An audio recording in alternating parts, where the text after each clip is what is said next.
Business news now, and investors are gearing up for an expected rate hike from the US Central Bank later today, the first since 2018. But war in Ukraine has complicated policy decisions, with inflation likely to rise further, even as economic growth slows. Central bankers aren't the only officials in a tough spot. Rising prices could heap pressure on political leaders as well. Arise business reporter Laurie Laird explains. Inflation?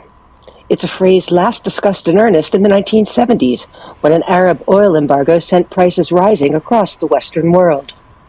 But the escalating cost of living has become a key issue for consumers, and it has the power to affect political change. Inflation is edging toward an annual rate of 8% in the U.S. and hitting 3-decade highs in most of the Western world. There's no relief. Inflation is still accelerating, hitting a new, fresh 40-year high.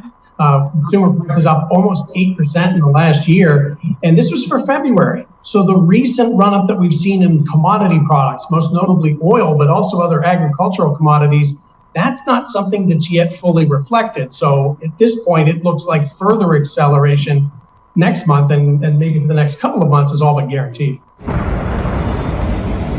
The outlook for inflation has got a whole lot worse since Russia invaded Ukraine, which has curtailed energy exports from Russia, raising the price of oil and gas.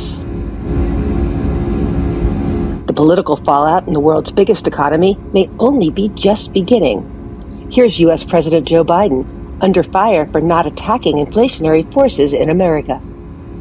Make no mistake, inflation is largely the fault of Putin. I love, the Republicans saying it's Biden's gas pipeline. Biden said he's going to stop the Keystone pipeline, and I did.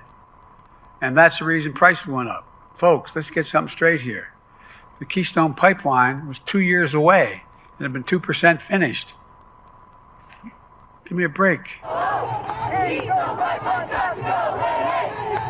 Biden canceled construction of the energy artery shortly after taking office in 2020.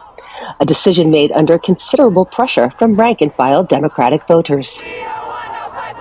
But the matter of oil and gas production could become a key issue in congressional elections in November and beyond. And it's not just in the U.S. where rising fuel prices have become a political issue. Over the past few days, riot police were forced to break up protests in Albanian cities, where voters have demonstrated against the cost of energy. Fuel prices aren't the only pressure on inflation.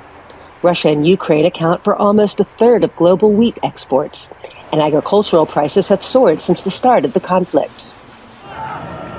That's invoked memories of the Arab Spring, when rising food costs catalyzed unprecedented political protests across the Middle East. And that takes inflation away from the economists and down to the politicians and their electors. American lawmakers face re-election in less than a year, but there could be other political fireworks ahead of that November ballot. And Laurie joins me now to look ahead to that crucial decision from the Federal Reserve, the first of an array of central bank events this week. Good to see you, Laurie. So inflation, the new scourge all over the world, including the US. What do you see the Fed doing? It's a good question. And everything that people thought might happen only 2 weeks ago has completely changed since Russia invaded Ukraine. People were looking for a pretty big rate hike from the Fed, maybe 0.5 point. That would take rates to 0.5 point, highest they've been since 2018, first rate rise since 2018. But here's the problem.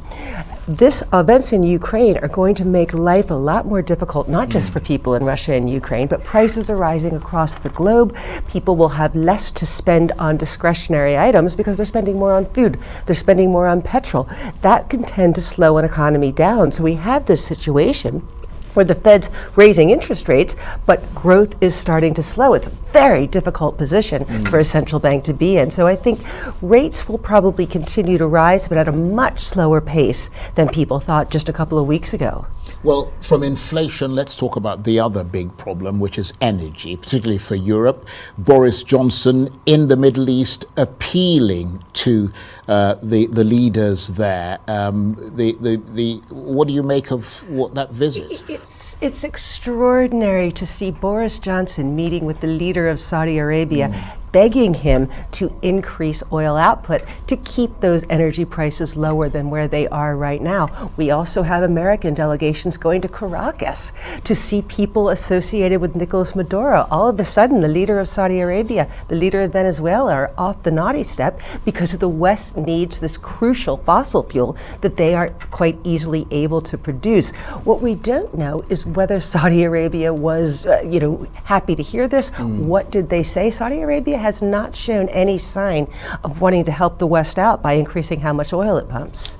And briefly, Laurie, what about those interest payments that Russia was supposed to make to Western debtors that was due today? What's the latest on that? Got a couple of hours on that, Charles. We'll be keeping an eye on that. You and I can talk about that a little bit more, but there's absolutely no suggestion that those interest payments are going to be made. The Russian finance minister said, we'll pay you. Take some rubles, which have been so heavily devalued. I can't see any bondholders are going to want to do that. But getting back to that central bank, that Fed decision, Charles, coming out in a couple of minutes, and we'll have a lot on that and a rise exchange in the next hour. Laurie, thanks very much indeed. I'm told I've got one more question, so let's talk about that Saudi Arabia and the relationship with the West. I mean, it's not brilliant, is it? Because after they said they wanted to make Saudi Arabia a pariah following the murder of Jamal Khashoggi, I imagine that's had a big cooling effect on that relationship. And it's not just that. Boris Johnson said that he was going to raise human rights issues with his counterpart in Saudi Arabia. There was a mass execution of 81 people over the weekend. So human rights are not going in the direction the West would want in Saudi Arabia. But I think those sorts of considerations will be thrown out the window in the search for more petrol. Laurie, thank you very much indeed. Always spot on. Laurie, laird.